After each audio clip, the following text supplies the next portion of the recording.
حضرت سیدنا اسامہ بن زید رضی اللہ تعالی عنہ فرماندے نے رات دے ویلے نبی پاک صلی اللہ علیہ وآلہ وسلم دی بارگاہ وچ حاضر ہویا، مینوں حضور دے نال کوئی کم سی، اپنی عرض کیتی، ویکھیا حضور صلی اللہ علیہ وآلہ وسلم نے اپنے جسم مبارک دے دوالے چادر لپیٹی ہوئی ہے، مینوں پتہ نہیں سی پیا لگدا حضور نے کی لپیٹے ہے چادر دے وچ، اندر کوئی شے نظر آوندی سی لیکن پتہ نہیں سی لگدا۔ آپ فرماندے نے جدوں میں اپنا کم اپنی گل عرض کر لئی، حضور صلی اللہ علیہ وسلم نے جو ارشاد فرمانا سی فرما دیتا، میں واپس جان لگا، میں نبی پاک صلی اللہ علیہ وسلم دی بارگاہ وچ عرض کیتی، یا رسول اللہ صلی اللہ تعالی علیہ وسلم، اے آپ دی چادر مبارک دے وچ کی شے مینوں پتہ نہیں پیا لگدا۔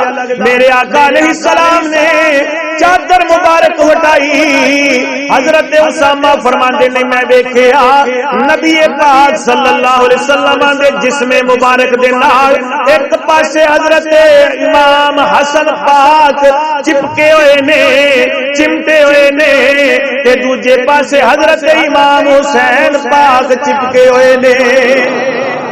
دونوں شہزادے حضور پاک سرکار دے جسم مبارک دے نال انج چپکے نے، تے میرے آقا علیہ الصلوۃ والسلام نے پھر ارشاد فرمایا، چادر ہٹا کے جدوں حضرت اسامہ بن زید نے ویکھیا تے ویکھ کے تے آپ حیران ہوئے کتنی محبت میرے آقا علیہ السلام فرما رہے ہیں۔ تو آقا علیہ السلام نے کی فرمایا؟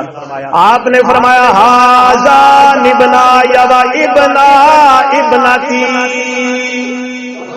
میرے تواڈے پیارے آقا علیہ السلام نے فرمایا اے دونے اے میرے بھی پتر نے، میرے بھی بیٹے نے، تے میری بیٹی دے بیٹے نے، اے حسن تے حسین نے۔ پھر آپ نے دعا کیتی، اللہم انی احبہما فاحبہما واحب من یحبہما۔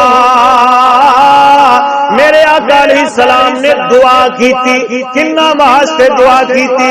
اے اونا واسطے دعا کیتی جڑے انہاں شہزادیاں دے نال پیار کرن گے، محبت کرن گے۔